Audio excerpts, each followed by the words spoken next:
Hey, what's happening out here? They say that when you have noise running around in your head, you need to say it in order to get rid of it. So, this is the current noise that's running around in my head.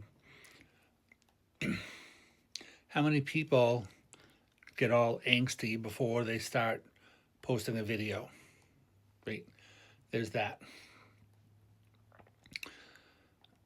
The next thing is that I've been on this weight loss journey, as they say, which is good, but the clothes don't really hang on you.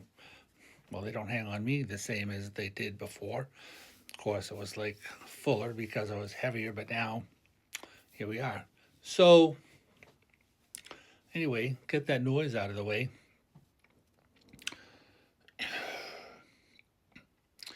The real topic that I want to talk about is how many of you identify as an empath?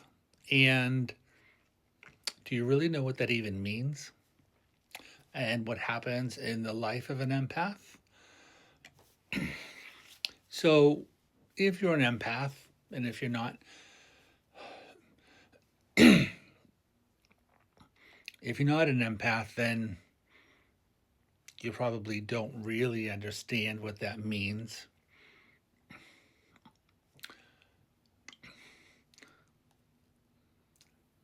Some people who are not true empaths will say, "Oh, yeah, I'm an empath." Blah, blah. It's like, no.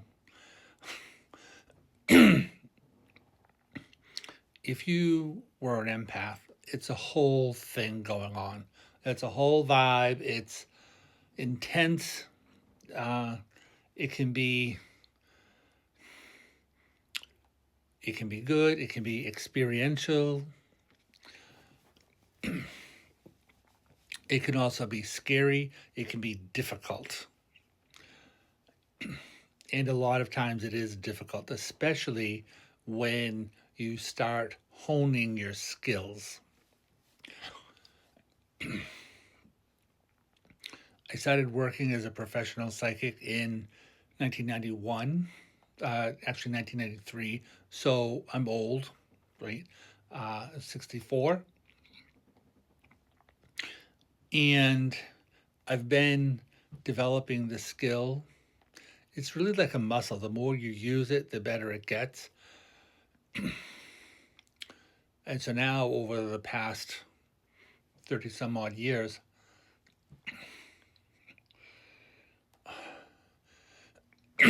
it can be kind of a burden. It can still be useful, it's still helpful. I work as a psychic, so that's primarily how I operate.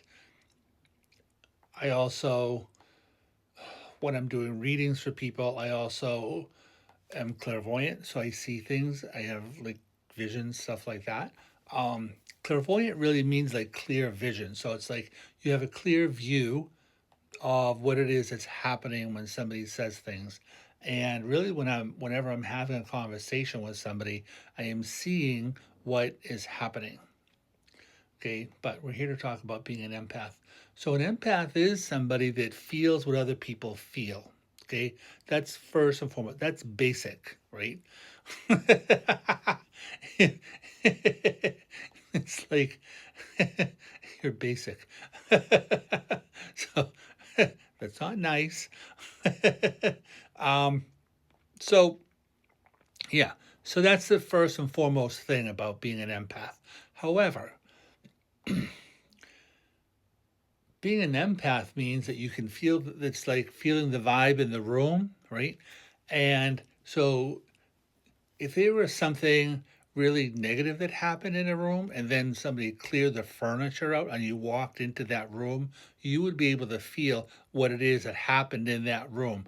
And sometimes places hold energy, they hold vibration, they hold all of that stuff, psychic energy, right? So when you walk into a room or a space, even if it's outside,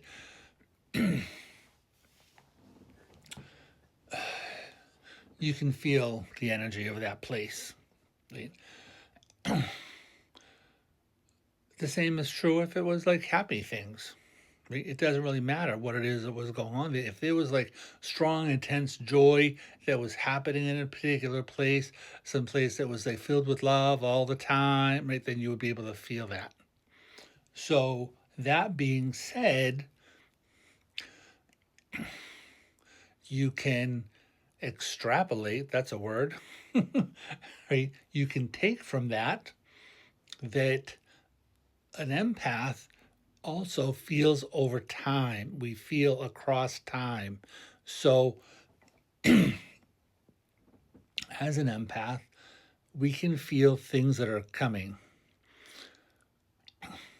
So sometimes we have this vibe about something, this weird feeling that happens, or sorry, this weird feeling that happens, and it just kind of comes over you.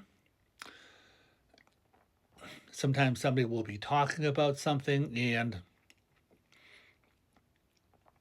you get this feeling about a situation. For me, sometimes it's like a drop of water lands on my head and then it explodes into a whole vision, and it like a whole story starts happening,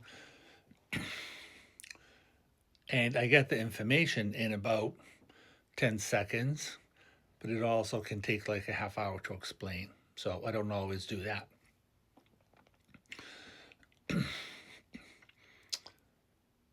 And you can also feel things across a distance because spirit does not care about time or distance. That is a man made construct.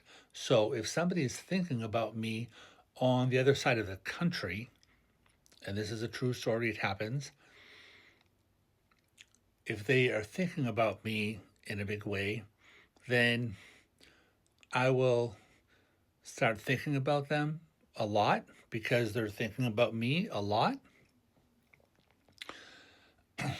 And so I have to call them because if I don't, then it's not going to go away. So there's that. Um, the other thing is that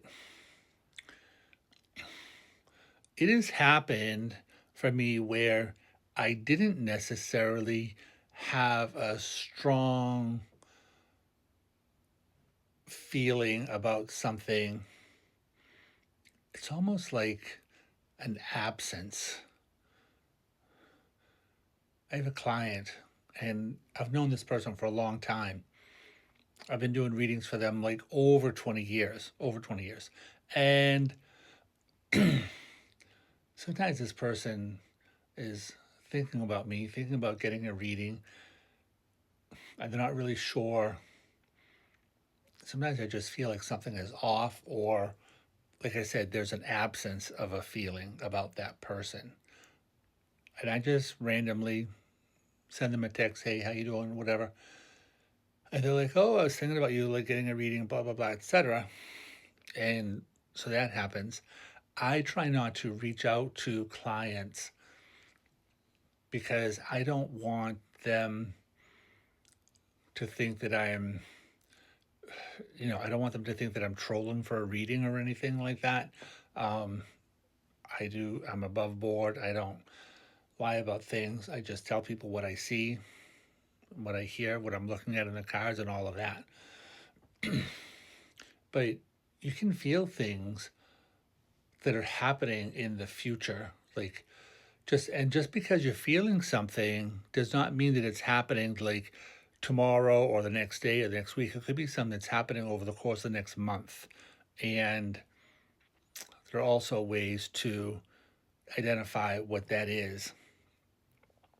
And there's going to be, can I do this in 30 seconds? If you sit and meditate and kind of go slow and kind of move your head, move your thoughts through time, you can feel where the energy shifts. And when you feel where the energy shifts, that's how you know when something is going to happen in that time period. So, okay, I don't have to do a part 2 for this, but I will do another video about this at some point. So, here we go. 10 seconds left. Awesome. Thank you. See you later.